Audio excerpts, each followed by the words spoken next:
학생 미안하지만 이 카드 오래돼서 결제가 불가능해요. 확인해야 하니 기다려주세요. 네. 영문을 모르는 지연은 갓난 동생 준호를 업고 당황을 하고 있었습니다. 그때 서울대 정문 조형물을 가르며 벤츠 행렬이 들어와 멈췄습니다. 벤츠에서 내린 노신사 박 회장이 그녀에게로 다가왔습니다. 과연 이 카드에 숨겨진 진실은 무엇일까요? 왜 이 노신사는 그녀를 보고 울고 있는 걸까요? 사연 시작하기 전 여러분들이 어디에서 이야기를 듣고 계신지 댓글로 적어주시고 구독 한번 눌러주세요. 새해 복 많이 받으시고 건강하세요. 신림동 고시촌의 새벽 공기는 유난히도 차갑고 무거웠습니다. 가로등조차 졸고 있는 낡은 골목 끝, 삐걱거리는 문소리조차 이웃의 잠을 깨울까 숨을 죽여야 하는 비좁은 옥탑방에서 지연은 서둘러 짐을 챙겼습니다. 낡은 포대기로 갓난 동생 준호를 등에 업자 아이의 가쁜 숨결이 지연의 얇은 겉옷을 파고들었습니다. 포대기 너머로 전해지는 준호의 미열은 지연의 심장을 덜컥 내려앉게 만들었죠. 준호야, 조금만 참아. 누나가 금방, 누나가 다 해결할게. 갈라진 목소리로 속삭이며 지연은 자신의 어깨를 짓누르는 삶의 무게를 다잡았습니다. 하지만 등 뒤에서는 준호의 칭얼거림이 점점 커져만 갔습니다. 며칠 전부터 조금씩 아껴 먹이던 분유는 이미 바닥을 드러냈고 텅 빈 젖병을 빨던 준호는 배고픔과 열기에 지쳐 자지러지게 울음을 터뜨리기 시작했습니다. 20살 또래들이라면 대학 캠퍼스에서 낭만을 꿈꾸며 축제와 강의를 논할 나이였지만 지연이 마주한 현실은 곰팡이 꽃이 핀 축축한 벽지와 숫자 0이 선명하게 박힌 통장 잔고뿐이었습니다. 신림동의 차가운 새벽이 지연의 어깨를 짓누를 때 한강 너머 평창동의 대저택에도 어김없이 새벽이 찾아왔습니다. 국내 굴지의 기업을 일궈낸 박 회장은 잠이 오지 않는 새벽이면 습관처럼 거실 창가에 홀로 앉아 있었습니다. 수천억 원의 자산과 수만 명의 직원을 거느린 그였지만 그의 눈동자에는 메울 수 없는 거대한 구멍이 뚫려 있는 듯했습니다. 몇 년 전 유일한 혈육이었던 아들을 사고로 잃은 뒤로 그의 일상은 색을 잃은 무채색 영화처럼 흘러갔습니다. 회장님, 약 드실 시간입니다. 뒤에서 들려오는 부드럽지만 서늘한 목소리에 박 회장은 미동도 하지 않았습니다. 아들이 떠난 자리를 대신해 안방을 차지한 새어머니 서여사였습니다.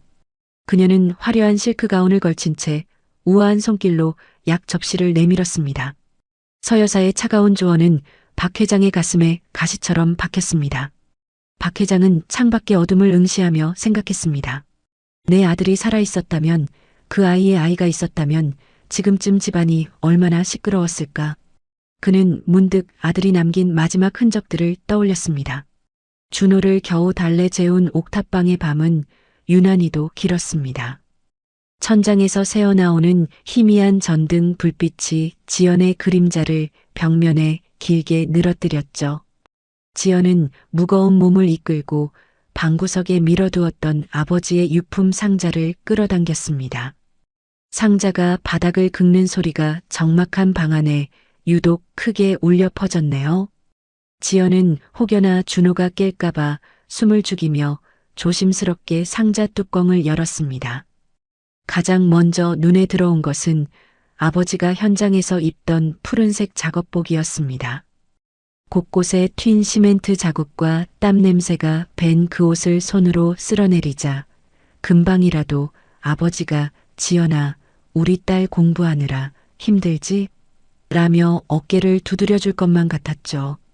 지연은 작업복을 가슴에 꼭 껴안고 눈을 감았습니다. 거친 천의 촉감이 뺨에 닿을 때마다 가슴 한구석이 아릿하게 저려왔습니다. 상자 안쪽을 더 깊숙이 뒤적거리던 지연의 손끝에 딱딱한 가죽 질감이 걸렸습니다. 꺼내어 보니 그것은 아주 오래된 사진첩이었습니다. 지연은 의아했습니다. 평소 아버지는 사진 찍는 것을 즐기지 않으셨고 집에 있는 사진이라곤 지연의 초등학교 졸업식 때 찍은 것이 전부였으니까요. 떨리는 손으로 사진첩의 첫 페이지를 넘긴 지연은 그대로 얼어붙고 말았습니다. 사진 속에는 지금보다 훨씬 젊고 건강해 보이는 아버지가 낯선 여인과 나란히 서 있었습니다. 두 사람의 품에는 갓난아이가 안겨 있었는데 사진 배경으로 보이는 저택은 평생 가난하게 살아온 지연의 상상을 초월할 만큼 화려했습니다. 무엇보다 지연의 시선을 강탈한 것은 그 아이였습니다. 지연이 태어나기 훨씬 전의 사진임이 분명한데 사진 속 아이는 지금 잠들어 있는 준호와 놀라울 정도로 닮아 있었죠. 이게 어떻게 된 일이지? 아빠, 이 여자는 누구고 이 아이는 누구예요? 지연은 혼잣말을 내뱉으며 다음 장을 넘겼습니다. 사진첩 사이에는 낡은 일기장 한 권이 끼워져 있었습니다.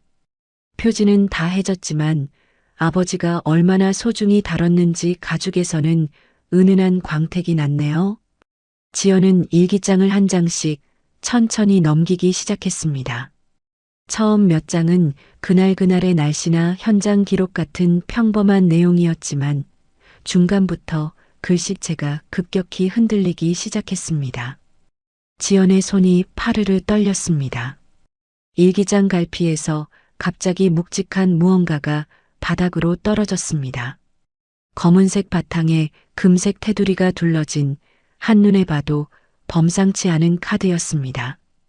카드 상단에는 VIP라는 글자가 위압적으로 새겨져 있었고 하단에는 박민준이라는 이름이 양각되어 있었죠. 지연은 카드를 집어들어 불빛에 비춰보았습니다. 매끄러운 표면 위로 지연의 창백한 얼굴이 비쳤습니다. 아버지는 왜 이 위험해 보이는 카드를 평생 숨겨오셨던 걸까요? 그리고 일기장에 적힌 태식이라는 아이는 지금 어디에 있는 걸까요? 지연은 본능적으로 고개를 돌려 준호를 바라봤습니다. 설마 준호가... 지연의 머릿속이 복잡한 실타래처럼 엉켰습니다. 일기장 뒷부분에는 짧은 메모가 덧붙여져 있었습니다. 지연아, 만약 내가 이 글을 읽고 있다면 나는 이미 세상에 없겠지. 내 평생의 비밀이자 무거운 짐을 너에게 남겨 미안하다. 하지만 준호를 위해서라면 이 카드를 들고 서울대 캠퍼스 안의 은행으로 가거라. 그곳에 있는 3번 대여금고에 내가 알아야 할 모든 진실이 들어있단다. 지연은 일기장을 덮고 가슴 위에 올렸습니다. 차가운 옥탑방의 공기가 평소보다 더 무겁게 느껴졌네요. 아버지가 남긴 유품은 단순한 추억의 물건이 아니라 지연의 삶 전체를 뒤흔들 거대한 폭풍의 눈이었습니다. 지연은 밤이 새도록 일기장의 문장들을 곱씹으며 한 번도 가본 적 없는 화려한 저택과 그 속에서 벌어졌을 비극적인 사건들을 상상했습니다. 준호가 잠꼬대를 하며 작은 손을 휘저었습니다. 지연은 동생의 손을 가만히 맞잡았습니다. 아버지가 그토록 지키고자 했던 비밀이 무엇이든 이제는 자신이 준호를 위해 그 비밀의 문을 열어야 할 때라는 것을요. 계속 듣고 싶으시면 구독으로 같이 가주세요. 지연은 서울대학교 캠퍼스 안에 위치한 은행 지점 창구 앞에 서 있었습니다. 등에 엎인 준호는 지연의 체온을 느끼며 새근새근 잠들어 있었지만 지연의 마음은 한여름 폭풍 후 전야처럼 요동치고 있었죠. 낡은 지갑에서 꺼낸 검은색 카드는 모서리가 다해져 있었고 그 위에 새겨진이라는 금색 글씨만이 희미하게 빛을 내고 있었습니다. 이 카드로 등록금 결제가 가능할까요? 지연은 기어 들어가는 목소리로 물었습니다. 창구 직원은 무심한 표정으로 카드를 받아들었습니다. 수백 명의 학생을 상대하며 지친 기색이 역력하던 직원은 카드를 긁자마자 단말기에서 울리는 날카로운 경고음에 눈을 크게 떴습니다. 화면을 확인하던 직원의 안색이 순식간에 잿빛으로 변했죠. 잠시만요, 학생. 이 카드 본인 건가요? 직원의 목소리가 떨리고 있었습니다. 지연은 마른 침을 삼키며 대답했습니다. 제 돌아가신 아버지가 남겨주신 거예요. 무슨 문제 있나요? 잔액이 부족한가요? 직원은 대답 대신 떨리는 손으로 전화기를 들었습니다. 지점장님, 지금 당장 창구로 나오셔야겠습니다. 1번. 블랙 VIP 카드가 감지됐습니다. 예, 20년 동안 정지 상태였던 바로 그 카드입니다. 은행 안의 공기가 일순간에 얼어붙었습니다. 지연은 본능적으로 준호가 든 포대기를 꽉 움켜쥐었습니다. 주변에서 상담받던 사람들의 시선이 따갑게 꽂혔죠. 저기요, 그냥 안 할게요. 카드 돌려주세요. 지연이 겁에 질려 카드를 뺏으려 손을 뻗는 순간 지점장이 안쪽에서 허겁지겁 달려 나와 지연의 앞을 막아섰습니다. 잠시만 기다려 주십시오, 아가씨. 실례지만 성함이 어떻게 되시죠? 아버님 조남은요? 지점장의 이마에는 식은땀이 송골송골 맺혀 있었습니다. 지연이 당황해 대답을 머뭇거리는 사이 은행 정문 쪽에서 육중한 엔진 소리가 들려왔습니다. 끼익 하는 소리와 함께 검은색 최고급 세단들이 줄지어 멈춰 섰고 수십 명의 경호원이 은행 안으로 들이닥쳐 순식간에 입구를 통제하기 시작했습니다. 무슨 일이야? 뭐야? 학생들이 웅성거리는 가운데 경호원들의 호의를 받으며 한 노신사가 걸어 들어왔습니다. 백발이 성성하지만 꼿꼿한 자세, 범접할 수 없는 권위를 풍기는 인물. 바로 서울그룹의 박 회장이었습니다. 박 회장은 주위를 둘러볼 새도 없이 직진하여 지연의 앞에 멈춰 섰습니다. 그의 시선이 지연의 얼굴에 닿는 순간 노신사의 눈동자가 지진이라도 난 듯 격렬하게 흔들렸죠. 내가 민준이의 아이냐? 박 회장의 목소리는 낮게 깔렸지만 지연의 심장을 뒤흔들기에 충분했습니다. 지연은 뒷걸음질을 치며 소리쳤습니다. 누구신데 저희 아빠 이름을 함부로 부르세요? 전 그냥 등록금 내러 온 사람이에요. 박 회장은 대답 대신 지연의 손에 들린 낡은 카드를 응시했습니다. 그의 손이 천천히 지연의 뺨으로 향했습니다. 지연은 즐겁하며 고개를 돌렸지만 박 회장의 눈에서 툭 하고 떨어진 굵은 눈물방울을 보고는 멈춰 서고 말았습니다. 이 카드, 20년 전 내가 내쫓은 아들에게 준 마지막 선물이었다. 언젠가 죽을 만큼 힘들면 나를 찾아오라고 준 카드였지. 그런데 20년 동안 단 한 번도 신호가 오지 않아 죽은 줄로만 알았다. 그런데 오늘 내가 이 카드를 들고 나타났구나. 박 회장은 무너져 내리듯 지연 앞에 서서 어깨를 들썩였습니다. 나다. 내가 내 할아버지다. 지연아, 내가 너무 늦었지? 내가 너를 너무 늦게 찾았어. 은행 안은 정적에 휩싸였습니다. 지연은 이 믿기지 않는 상황에 머릿속이 새하얘졌습니다. 옥탑방에서 우유값을 걱정하던 자신에게 갑자기 대한민국 최고의 재벌이 할아버지라고 나타나다니요. 지연은 등에 엎인 준호를 고쳐 잡으며 자신을 향해 뻗친 할아버지의 떨리는 손을 멍하니 바라보았습니다.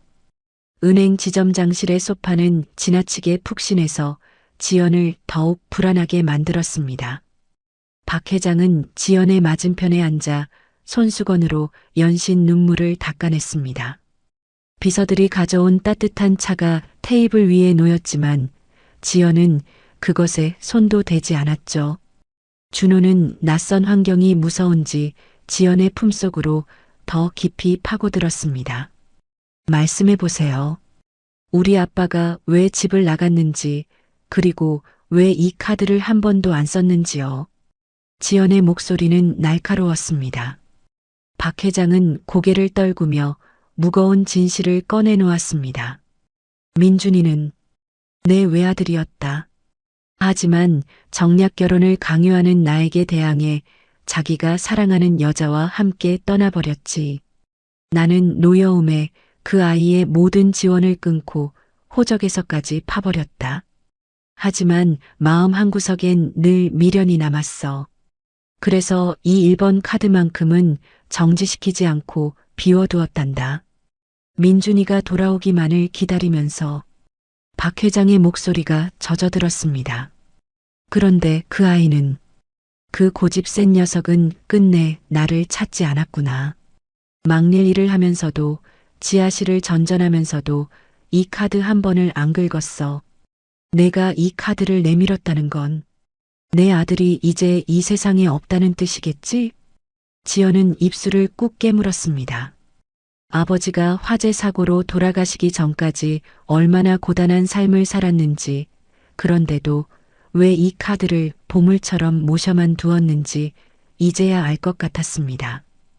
그것은 할아버지에 대한 원망이자 동시에 아버지가 지키고 싶었던 마지막 자존심이었던 겁니다. 아빠는 한 달 전에 돌아가셨어요. 건물 화재 사고 현장에서 사람들을 구하려다. 지연의 말에 박 회장은 가슴을 부여잡으며 신음했습니다. 민준아, 장하다 내 아들. 하지만 이 애비 가슴은 찢어지는구나. 박 회장의 오열이 지점장실을 가득 채웠습니다. 그때 잠잠하던 준호가 할아버지의 통곡 소리에 놀라 울음을 터뜨렸습니다. 박 회장은 눈물이 범벅된 얼굴로 준호를 바라보았습니다. 그런데 지연아, 이 아이는 민준이가 떠날 때 내 나이가 이미 5살이었을 텐데 이 갓난아이는 누구냐? 혹시 민준이가 늦둥이라도 낳은 게냐? 지연은 고개를 저으며 준호를 달랬습니다. 아니요. 준호는 아빠가 데려온 아이예요. 아빠와 함께 일하던 김태식 씨라는 분의 아들이에요. 공사 현장에서 사고로 김태식 씨가 돌아가시고 연고 없는 준호를 아빠가 자기 아들로 입양하셨어요. 아빠는 유언처럼 말씀하셨죠. 이 아이는 내 동생이라고, 우리가 지켜야 할 가족이라고요. 김태식이라는 이름을 듣는 순간 박 회장의 얼굴은 충격으로 하얗게 질렸습니다. 그는 소파에서 비틀거리며 일어나 지연 앞에 무릎을 꿇었습니다. 김태식? 그 아이의 아들이라고? 세상에 이런 천벌이 있나? 태식이는 20년 전 우리 그룹의 비리를 뒤집어 쓰고 억울하게 쫓겨난 직원이었다. 내가 그를 외면했는데 내 아들이 그 빚을 대신 갚고 있었구나. 원수의 자식까지 품으며 아비의 죄를 씻고 있었어. 박 회장은 바닥을 치며 통곡했습니다. 지연아, 준호야, 이 할아버지를 죽여다오. 내가 죄가 많아 너희를 이 고생을 시켰구나. 노신사의 품위는 온데간데 없었습니다. 박 회장은 지연의 발치에서 아이처럼 울며 준호의 작은 발을 붙잡고 입을 맞췄습니다. 지연은 그 처절한 사죄 앞에서 복잡한 감정에 휩싸였습니다.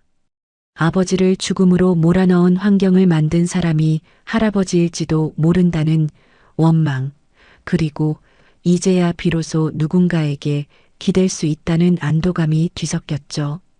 일어나세요, 할아버지. 아빠는 한 번도 할아버지를 욕하지 않았어요.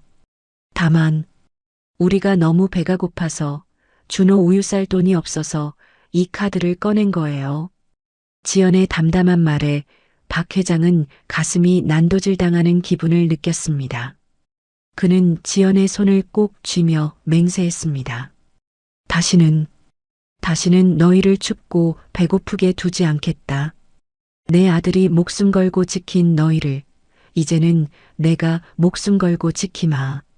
지연아, 이 할아버지를 한 번만 믿어다오. 박 회장의 눈빛에는 슬픔을 넘어선 단호한 결의가 서려 있었습니다. 지연은 그제야 긴장이 풀린 듯 할아버지의 어깨에 기대어 참았던 눈물을 쏟아냈습니다. 신림동 옥탑방의 차가운 바람을 견뎌내던 20살 소녀의 고단한 어깨 위로 비로소 따뜻한 햇살이 비치기 시작했습니다. 품 안의 준호는 아까부터 상태가 좋지 않았습니다.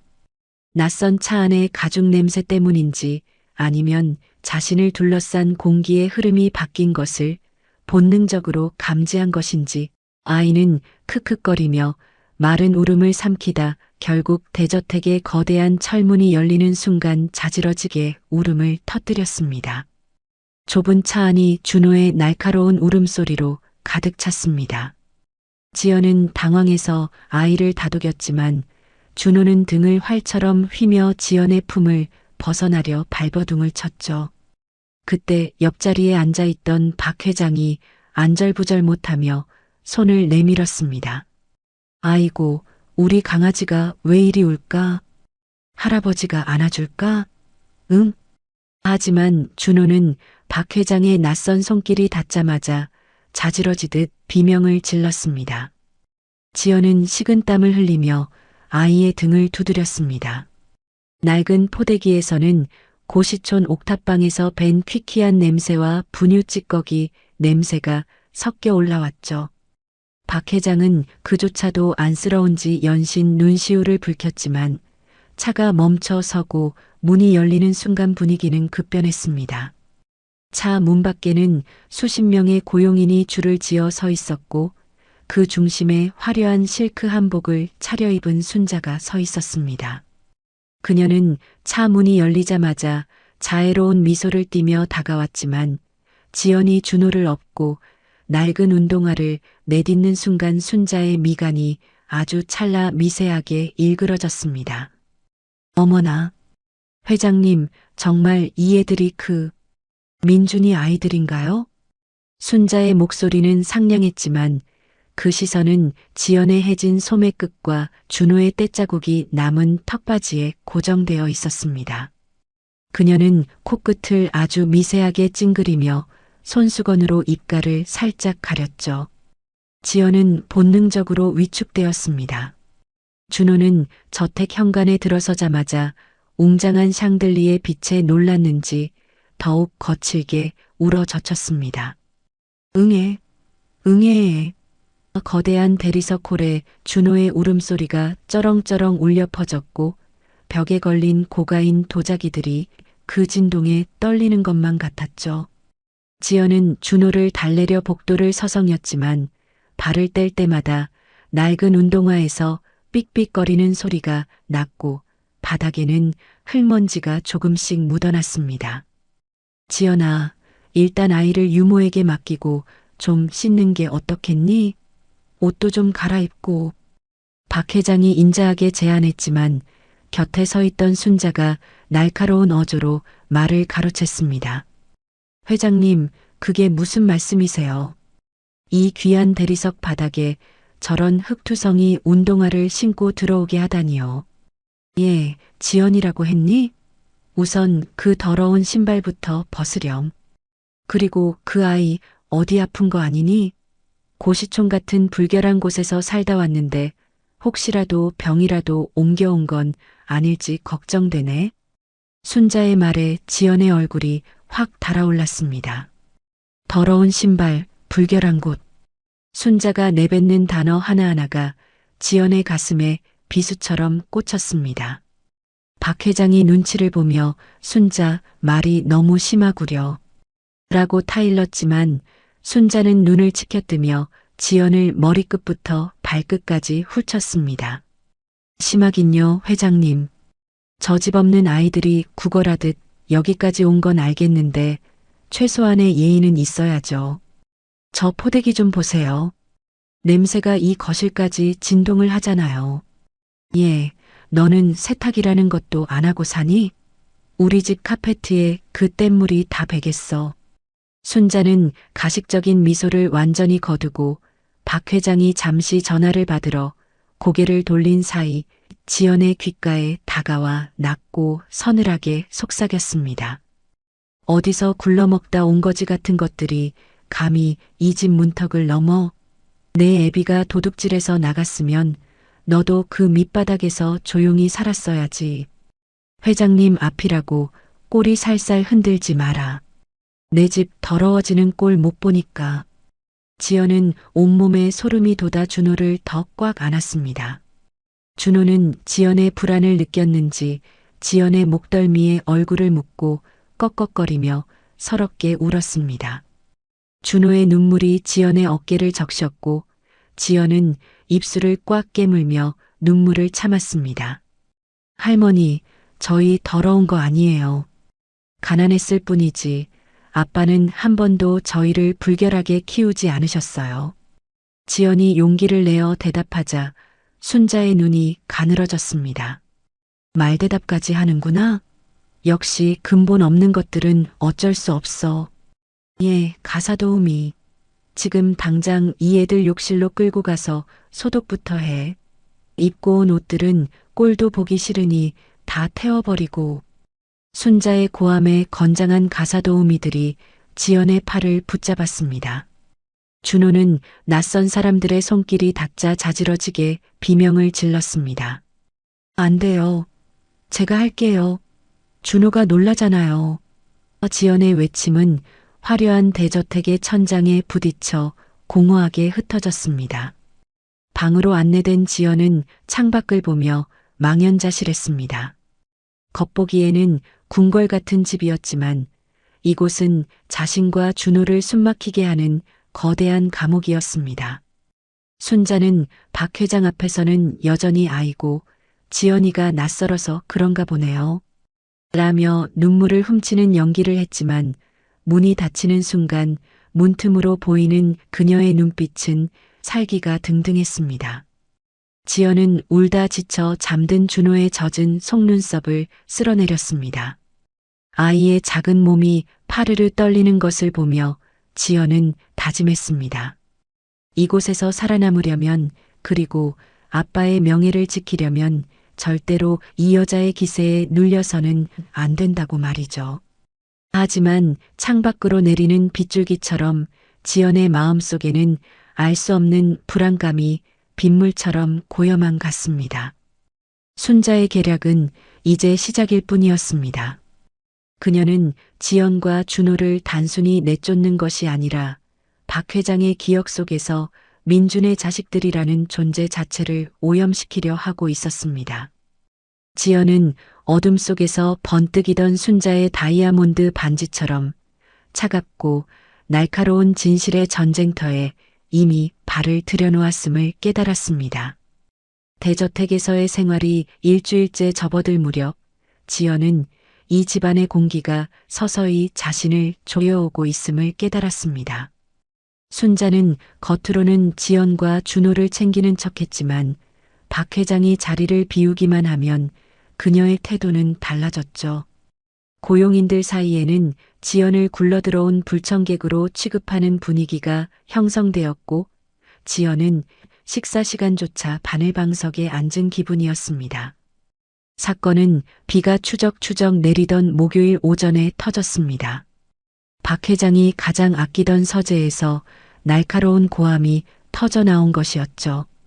지연은 준호를 안고 서재 쪽으로 달려갔습니다. 그곳에는 박 회장이 머리를 짚은 채 서 있었고 순자가 바닥에 흩어진 빈 보석함을 보며 오열하고 있었습니다. 세상에 어쩌면 좋아. 회장님, 민준이에게 주려고 그토록 소중히 보관하시던 그 다이아 목걸이가 사라졌어요.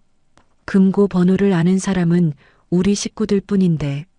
순자는 지연이 들어서는 것을 보자마자 손가락을 부르르 떨며 지연을 가리켰습니다. 지연아, 너 혹시 서재에 들어왔었니? 어제 청소하는 아주머니가 내가 이 근처를 서성이는 걸 봤다더구나. 지연은 망치로 머리를 맞은 듯 멍해졌습니다. 무슨 말씀이세요, 할머니? 전 서재 근처에도 간 적 없어요. 준호 재우느라 방에만 있었다고요.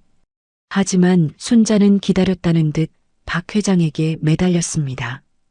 여보, 사실 제가 말을 안 하려고 했는데 민준이가 집을 나갈 때도 회장님 시계를 가져갔다는 소문이 있었잖아요.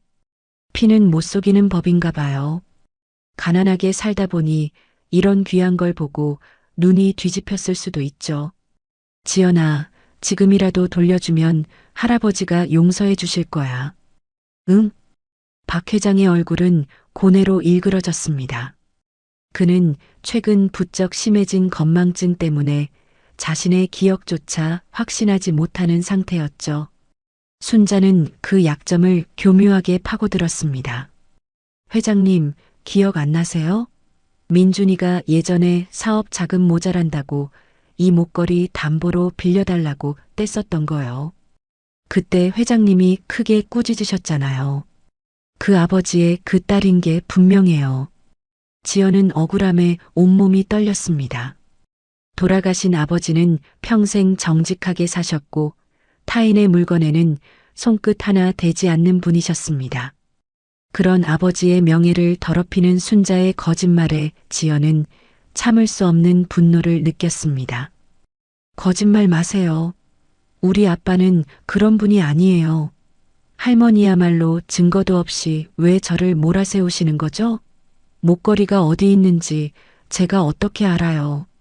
지연의 외침에 순자는 갑자기 목소리를 낮추며 지연에게 다가왔습니다.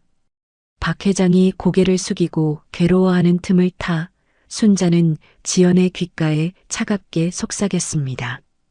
얘야, 내가 여기 계속 있고 싶다면 처신을 잘했어야지. 고귀한 핏줄인 척 굴지 마. 넌 그저 길거리에서 구걸하다 들어온 애일 뿐이야. 내 애비가 그랬던 것처럼 너도 비참하게 쫓겨나게 될 거다. 순자의 눈빛은 악마처럼 번뜩였습니다. 지연은 소름이 돋아 뒷걸음질 쳤습니다. 순자는 다시 박 회장에게 돌아가 연약한 척 흐느꼈습니다. 여보, 아이가 저렇게 바득바득 우기니 더 가슴이 아프네요. 일단 지연이 방을 조사해 보는 게 어떨까요? 정결백하다면 방을 보여주는 게 맞지 않겠니?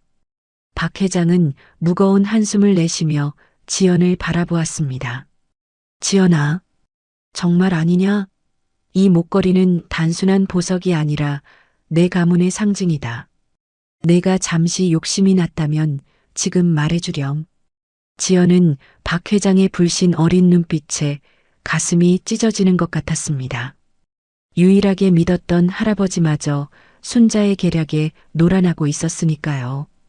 순자는 회심의 미소를 지으며 고용인들을 시켜 지연의 방을 뒤지기 시작했습니다.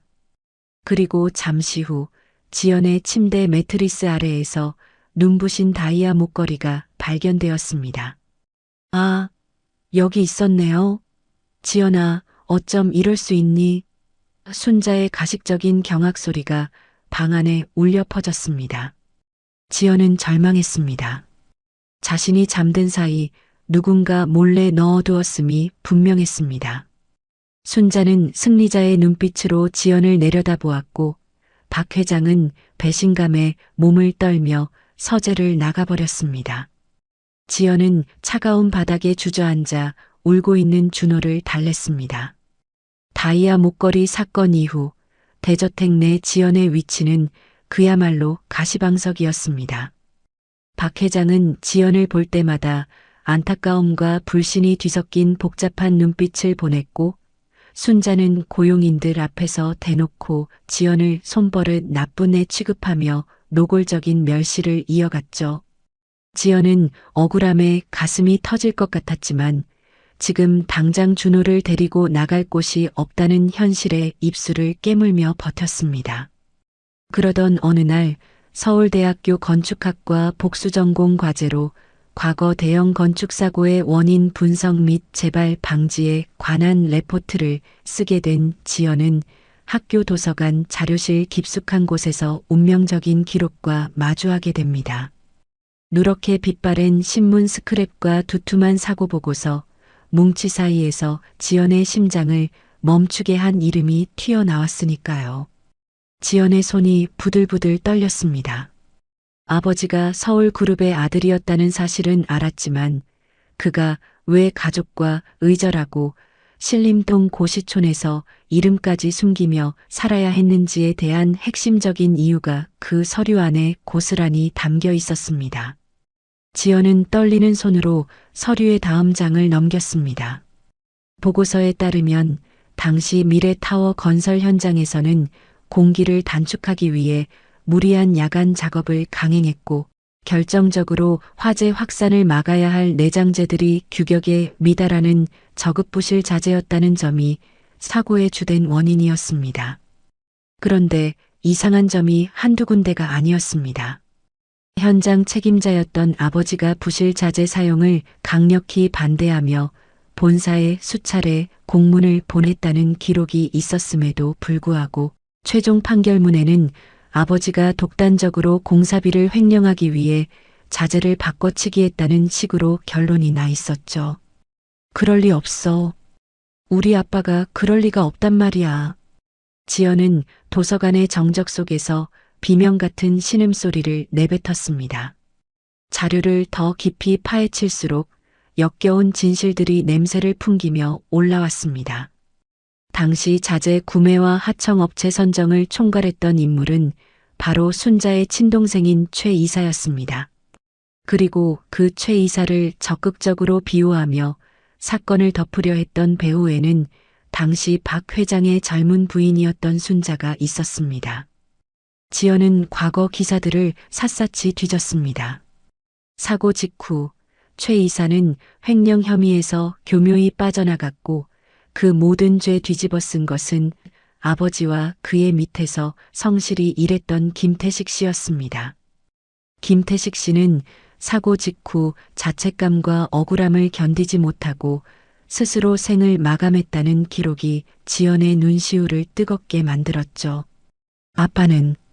아빠는 죄를 지은 게 아니었어. 죄를 뒤집어 쓰고 쫓겨난 거였어. 지연은 분노로 시야가 흐려졌습니다. 순자는 단순히 아버지를 미워한 것이 아니라 자신과 동생의 비리를 덮기 위해 한 남자의 인생과 명예를 완전히 난도질했던 겁니다. 그리고 20년이 지난 지금 그녀는 죽은 아버지의 딸인 지연에게까지 똑같은 수법으로 도둑이라는 누명을 씌워 내쫓으려 하고 있었습니다. 지연은 그날 밤 대저택으로 돌아와 준호를 재운 뒤 거울 속에 자신을 보았습니다. 눈물이 고여 있었지만 눈동자만큼은 그 어느 때보다 날카롭게 빛나고 있었죠. 할머니, 당신이 우리 아빠한테 무슨 짓을 했는지 이제 다 알아요. 절대로 당신 뜻대로 되게 두지 않을 거야. 지연은 소리 없이 다짐하며 주먹을 꽉 쥐었습니다. 그런데 그때 복도 쪽에서 순자와 최 이사의 낮은 목소리가 들려왔습니다. 지연은 숨을 죽이고 방문에 귀를 갖다 댔습니다. 누님, 그 계집애가 요즘 학교 도서관에서 옛날 서류들을 뒤지고 다닌다는 정보가 있어요. 혹시라도 20년 전 일이 들통나면 어쩌려고 그럽니까? 최 이사의 다급한 목소리였습니다. 걱정 마라. 늙은 회장은 이제 기억력도 가물가물해서 내가 하는 말이면 다 믿어. 그 계집애가 뭘 찾아내든 증거가 없으면 그만이야. 이미 다 태워버리고 없앤 지가 언젠데. 이번 기회에 아예 그 애랑 갓난쟁이까지 한꺼번에 처리해버릴 테니까 넌 내일이나 잘해. 순자의 웃음소리가 문틈을 타고 스며들었습니다.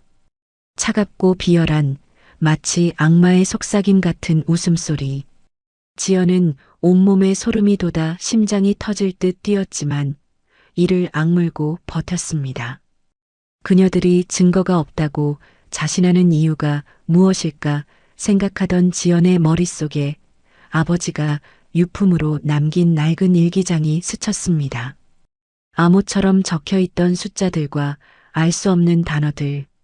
태식, 민준, 사고. 그저 그리움의 기록인 줄만 알았던 그 일기장이 어쩌면 아버지가 목숨을 걸고 남긴 마지막 반격의 카드일지도 모른다는 직감이 들었습니다.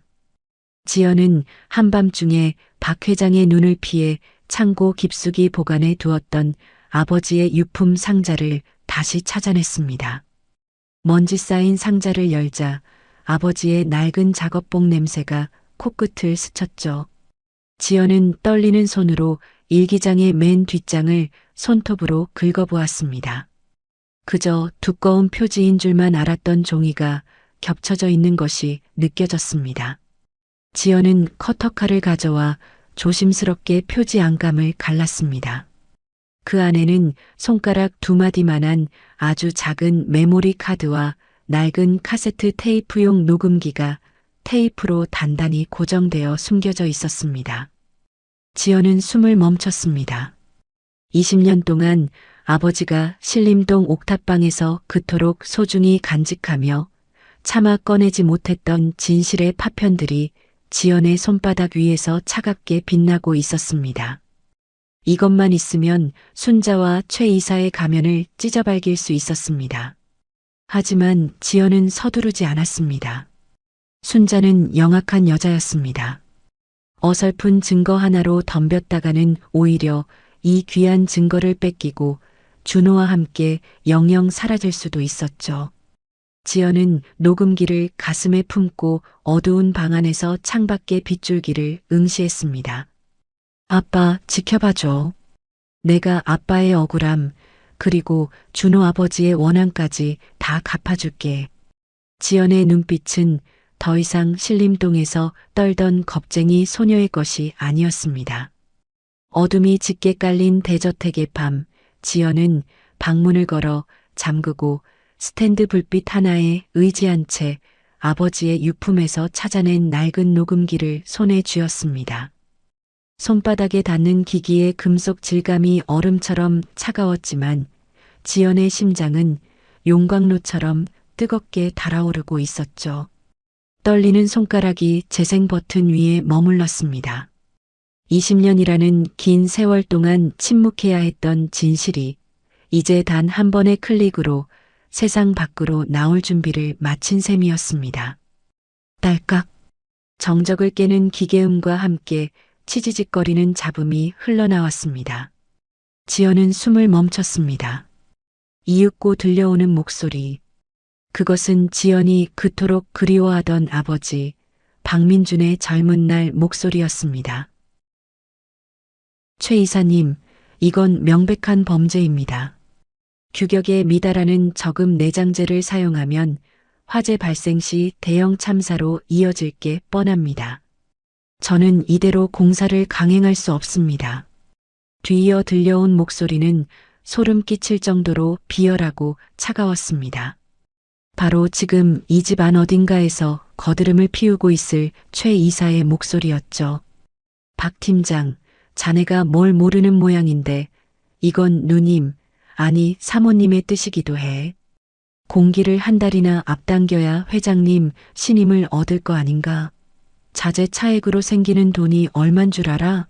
자네 입만 다물면 평생 먹고 살 돈 챙겨줄 테니 쓸데없는 고집 피우지 마. 지연은 주먹을 꽉 쥐었습니다. 손톱이 살을 파고들어 피가 맺힐 것 같았지만 통증조차 느껴지지 않았습니다. 녹음은 거기서 끝나지 않았습니다. 화재 사고 직후 억울하게 죽음을 선택해야 했던 김태식 씨의 절규 섞인 고백도 담겨 있었습니다. 민준 씨, 미안해요. 사모님이 내 가족을 인질로 잡고 협박했어요. 내가 모든 걸 뒤집어 쓰지 않으면 우리 아이들이 위험하대요. 민준 씨라도 살아야 해요. 이 녹음기 잘 숨겨둬요. 언젠가 진실을 밝힐 날이 올 거예요. 지연은 입술을 깨물며 눈물을 삼켰습니다. 아버지는 이 녹음기를 들고 할아버지에게 달려가고 싶었을 겁니다. 하지만 순자는 이미 할아버지의 눈과 귀를 가렸고 아버지는 자신의 목숨보다 소중한 어린 지연을 지키기 위해 진실을 가슴 깊이 묻은 채 고시촌으로 숨어들었던 것이죠. 지연은 일기장을 다시 펼쳤습니다. 암호 같던 숫자들은 알고 보니 최 이사가 비자금을 조성했던 차명 계좌번호와 날짜였습니다. 아버지는 신림동의 낡은 책상 앞에 앉아 매일 밤 이 일기장을 기록하며 언젠가 올 그날을 위해 칼을 갈아왔던 겁니다. 아빠, 그동안 얼마나 혼자 힘들었어. 얼마나 억울했어. 지연은 잠든 준호의 머리를 쓰다듬었습니다. 준호의 친부인 김태식 씨와 자신의 아버지 박민준. 두 남자의 인생을 파멸시킨 순자와 최 이사의 웃음소리가 귓가에 쟁쟁하게 울리는 듯 했습니다. 그때였습니다. 문 밖에서 가벼운 발소리가 들리더니 노크 소리가 났습니다. 지연은 황급히 녹음기와 일기장을 이불 밑에 숨겼습니다. 지연아, 자니? 알미다. 순자의 목소리였습니다. 지연은 심호흡을 하며 목소리를 가다듬고 문을 열었습니다. 순자는 인자한 미소를 지으며 따뜻한 우유 한 잔을 들고 서 있었습니다. 잠이 안 오는 것 같아서 가져왔단다. 목걸이 일은 너무 마음 쓰지 마라. 회장님도 곧 화가 풀리실 게야. 순자의 눈은 다정하게 웃고 있었지만 그녀의 시선은 지연의 방안을 샅샅이 훑고 있었습니다. 무언가 찾는 듯한 뱀의 혀처럼 기민한 탐색이었습니다. 지연은 소름이 돋는 것을 참으며 순자가 건넨 우유를 받아들었습니다. 감사해요, 할머니. 덕분에 푹 잘 수 있을 것 같아요. 지연은 순자의 눈을 똑바로 응시하며 대답했습니다. 예전처럼 겁에 질린 소녀의 눈이 아니었습니다. 순자는 지연의 변화를 감지한 듯 아주 찰나 미간을 찌푸렸지만 이내 다시 가식적인 미소를 지으며 돌아섰습니다. 방문이 닫히자 지연은 우유를 세면대에 쏟아버렸습니다. 그리고 거울 속의 자신을 보며 차갑게 은조렸습니다.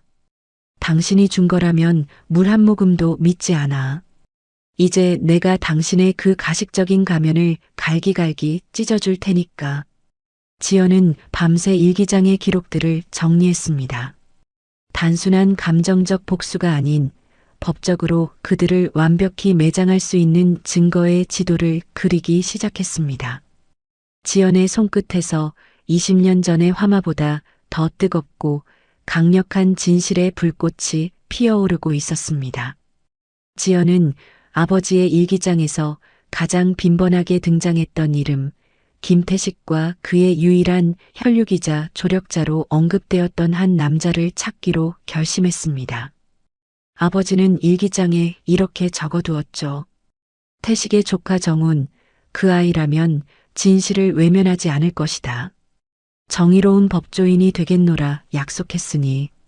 학교 수업도 빠진 채 지연은 며칠간 수소문한 끝에 서초동 법조타운의 구석진 건물에 위치한 정훈 법률 사무소를 찾아냈습니다. 화려한 대형 로펌들 사이에서 작고 초라해 보이는 간판이었지만 지연은 왠지 모를 확신을 느꼈습니다. 사무실 안으로 들어서자 산더미처럼 쌓인 서류 더미 사이에서 뿔테 안경을 쓴 한 남자가 고개를 들었습니다. 날카로운 눈매와 굳게 담은 입술, 하지만 어딘지 모르게 서글픈 분위기를 풍기는 30 중반의 남자 이정훈 변호사였습니다. 어떻게 오셨습니까? 예약은 없으신 것 같은데. 그의 목소리는 사무적이었지만 지연은 떨리는 목소리로 본론을 꺼냈습니다. 저는 박민준 씨의 딸 박지연이라고 합니다. 김태식 씨의 조카 되시는 이정훈 변호사님 맞으시죠? 김태식과 박민준이라는 이름이 나오자 이정훈의 펜이 멈췄습니다. 그의 눈동자가 격렬하게 흔들렸습니다. 그는 아무 말 없이 자리에서 일어나 사무실 문을 잠그고 커튼을 쳤습니다. 박민준 씨의 딸이라고요? 민준 아저씨는 어떻게 되셨습니까? 지연은 아버지가 돌아가셨다는 소식과 함께 지난 20년간 고시촌에서 숨어 지내야 했던 세월, 그리고 지금 대저택에서 벌어지고 있는 일들을 모두 털어놓았습니다. 마지막으로 품 안에서 아버지의 일기장과 녹음기를 꺼내 테이블 위에 놓았습니다. 이정훈은 떨리는 손으로 녹음기를 재생했습니다. 녹음기에서 삼촌 김태식의 목소리가 흘러나오자 강철 같던 변호사의 눈에서 굵은 눈물이 툭 하고 떨어졌습니다.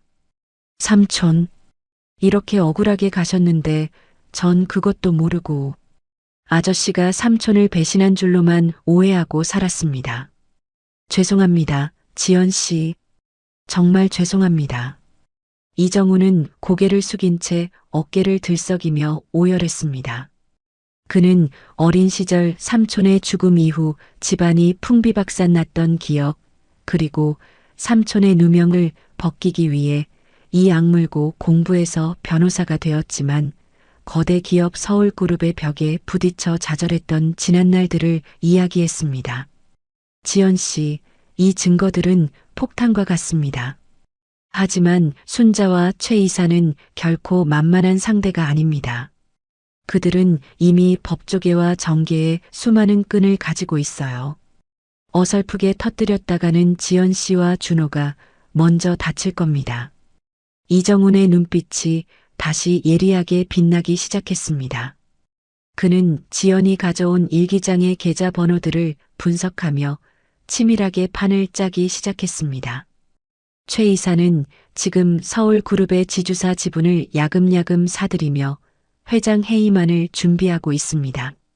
며칠 뒤에 열릴 임시 이사회가 그들의 운명을 결정지을 자리가 될 겁니다. 우리는 거기서 한 방에 그들을 무너뜨려야 합니다. 지연은 이정훈의 손을 꼭 잡았습니다. 변호사님, 도와주세요. 저 혼자서는 할 수 없어요. 준호에게, 준호 아버지와 우리 아빠의 명예를 되찾아주고 싶어요. 이정훈은 단호하게 고개를 끄덕였습니다. 걱정 마십시오. 삼촌의 원수를 갚는 일입니다. 제 인생을 걸고서라도 그 가식적인 인간들의 민낯을 세상에 공개하겠습니다. 우선 지연 씨는 저택에서 순자의 눈을 속이며 평소처럼 행동하세요. 그들이 가장 방심할 때 가장 높은 곳에서 떨어뜨려 줄 테니까요. 사무실을 나오는 지연의 발걸음은 이전보다 훨씬 가볍고 단단했습니다. 이제 혼자가 아니라는 안도감, 그리고 정의가 실현될 날이 머지않았다는 희망이 지연을 지탱해주고 있었죠.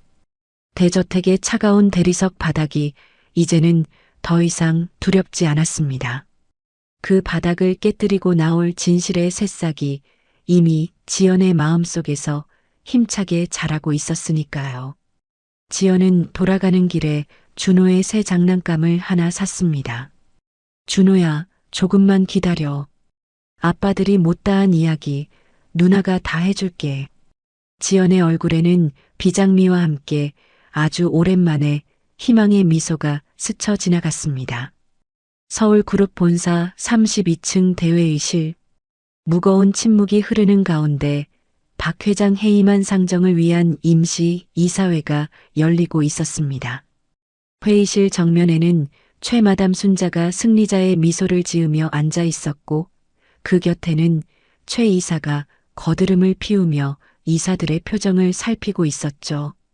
박 회장은 부쩍 수척해진 얼굴로 자신의 운명을 기다리는 사형수처럼 눈을 감고 있었습니다. 자, 그럼 안건 제1호 박 회장 해임안 및 최 이사 대표이사 선임안에 대한 표결을 시작하겠습니다. 회장님께서는 건강상의 이유로 더 이상 경영을 지속하기 어렵다는 것이 대다수 이사의 판단입니다. 최 마담의 목소리가 회의실에 울려 퍼지는 순간 육중한 문이 활짝 열렸습니다. 그 판단 조금 유보하셔야겠습니다. 단호한 목소리와 함께 지연과 이정훈 변호사가 회의실로 들어섰습니다. 경호원들이 앞을 가로막으려 했지만 이정훈 변호사가 법원으로부터 받아낸 증거보전 결정문을 치켜들자 그들은 주춤하며 길을 내주었죠. 지연은 떨리는 가슴을 진정시키며 최 마담과 눈을 맞췄습니다. 순자의 얼굴에서 미소가 순식간에 증발하고 경멸의 빛이 스쳐 지나갔습니다. 얘야, 여기가 어디라고 들어오니? 경비들, 당장 이 무례한 아이를 끌어내. 순자가 고함을 쳤지만 이정훈 변호사는 차분하게 프로젝터를 연결했습니다. 끌어내야 할 사람은 저희가 아니라 바로 이 자리에 앉아 계신 최 이사와 순자 씨입니다. 20년 전 미래 타워 화재 사고의 진실, 그리고 지난 수년간 서울그룹에서 빠져나간 비자금의 행방을 공개하겠습니다. 화면 가득 복잡한 계좌 내역과 낡은 녹음기 사진이 떠올랐습니다. 이사들 사이에서 술렁임이 터져나왔죠. 이정훈 변호사는 지연이 아버지의 유품에서 찾아낸 녹음 파일의 재생 버튼을 눌렀습니다. 박 팀장, 자네 입만 다물면 평생 먹고 살 돈 챙겨줄 테니 쓸데없는 고집 피우지 마. 이건 사모님의 뜻이기도 해. 최 이사의 비열한 목소리가 스피커를 통해 회의실 전체에 울려 퍼졌습니다. 최 이사의 얼굴은 순식간에 흑빛이 되었고 이마에서는 식은 땀이 비 오듯 흘러내렸습니다. 저건 조작이야. 20년이나 지난 걸 누가 믿어. 하지만 지연은 물러서지 않았습니다. 지연은 이사들을 향해 아버지의 일기장을 치켜들었습니다. 여기 제 아버지가 남긴 일기장에는 최 이사가 비자금을 조성해 할머니의 해외 계좌로 송금한 날짜와 액수가 단일원의 오차도 없이 기록되어 있습니다. 그리고 변호사님을 통해 이미 그 계좌의 실소유주가 누구인지 확인을 마쳤습니다. 순자는 부들부들 떨리는 손으로 테이블을 내리쳤습니다. 닥쳐. 감히 어디서 근본도 없는 게 나타나서 어른들 일을 망치려 들어. 그때 침묵을 지키던 박 회장이 눈을 떴습니다. 그의 눈동자는 더 이상 흐릿하지 않았습니다. 그는 지연이 가져온 증거들을 하나하나 살펴본 뒤 순자를 향해 사자후와 같은 사후 소리를 내뱉었습니다. 순자, 자네가 어떻게 나한테, 내 아들한테 이럴 수가 있어. 내가 자네를 어떻게 믿었는데. 이사들의 태도는 급변했습니다. 최마담 편에 섰던 이사들이 하나둘 고개를 숙이며 지지를 철회하기 시작했죠. 결국 박 회장 해임안은 부결되었고 현장에서 대기하고 있던 검찰 수사관들이 회의실로 들이닥쳤습니다. 최 이사는 수갑이 채워지는 순간에도 지연을 향해 욕설을 내뱉었지만 지연은 당당하게 그를 내려다보았습니다. 이건 우리 아빠 그리고 준호 아빠의 몫이에요. 똑똑히 기억하세요. 순자는 모든 것을 잃은 비참한 표정으로 주저앉았습니다. 평생을 일궈온 욕망의 탑이 20살 소녀가 가져온 낡은 녹음기 하나에 무너져 내리는 순간이었습니다. 사건이 마무리된 후 대저택의 공기는 비로소 맑아졌습니다. 최 이사는 횡령과 배임 혐의로 구속되었고 순자 역시 비참한 최후를 맞이하며 저택에서 쫓겨났습니다. 박 회장은 지연과 준호를 정식으로 호적에 올렸고 그동안의 미안함을 갚기 위해 온 정성을 다했습니다. 어느덧 계절이 바뀌어 낙엽이 지는 가을이 왔습니다. 지연은 할아버지, 그리고 이제는 가족이나 다름없는 이정훈 변호사와 함께 아주 특별한 외출을 준비했습니다. 바로 지연의 아버지이자 박 회장의 아들인 박민준, 그리고 준호의 친부인 김태식이 잠들어 있는 묘지를 찾는 날이었습니다. 차는 서울 외곽의 조용한 추모공원에 멈춰 섰습니다. 박 회장은 차에서 내리는 순간부터 손수건을 손에 꼭 쥐고 있었습니다. 지연은 한 손에는 준호의 손을 잡고 다른 한 손에는 아버지가 좋아하시던 들국화한 다발을 들었습니다. 나란히 놓인 두 개의 묘비 앞에 섰을 때 박 회장은 결국 무릎을 꿇고 통곡했습니다. 민준아, 이 못난 애비를 용서해라. 내가 그 모진 세월을 견디며 이 아이들을 지켜냈는데 나는 그것도 모르고 너를 원망만 했구나. 태식아, 자네에게도 죽을 죄를 졌다. 내 아들이 자네 자식을 귀하게 키워냈으니 저승에서라도 둘이 술 한잔하며 나를 꾸짖어 주게. 지연은 아버지의 묘비석을 부드럽게 쓸어내렸습니다.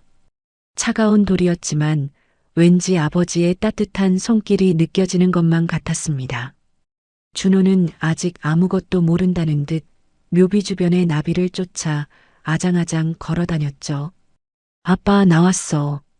아빠가 준 이 카드랑 일기장 덕분에 이제 아무도 우리 괴롭히지 못해. 준호도 내가 잘 키울게. 아빠가 말한 대로 내 동생으로 세상에서 제일 행복한 아이로 만들 거야.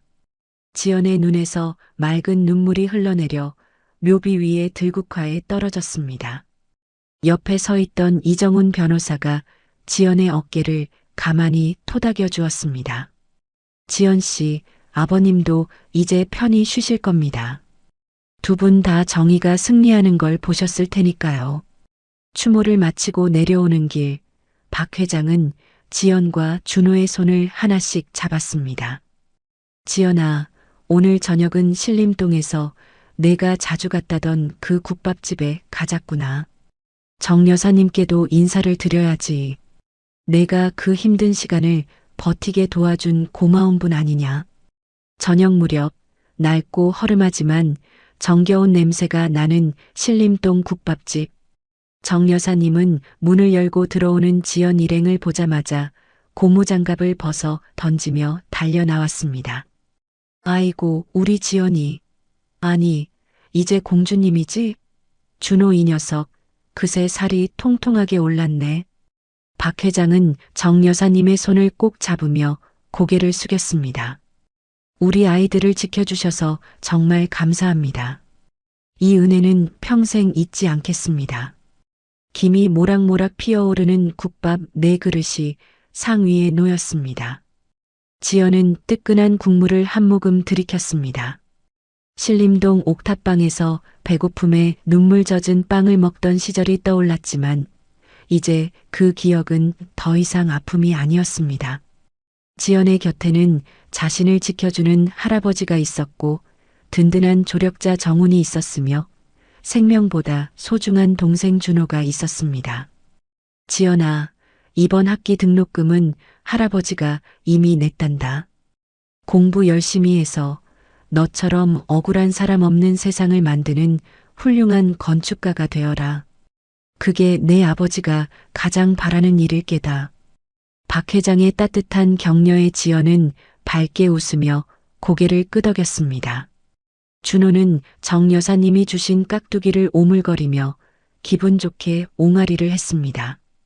국밥집의 노란 전구 불빛 아래 4사람의 그림자가 하나로 겹쳐졌습니다.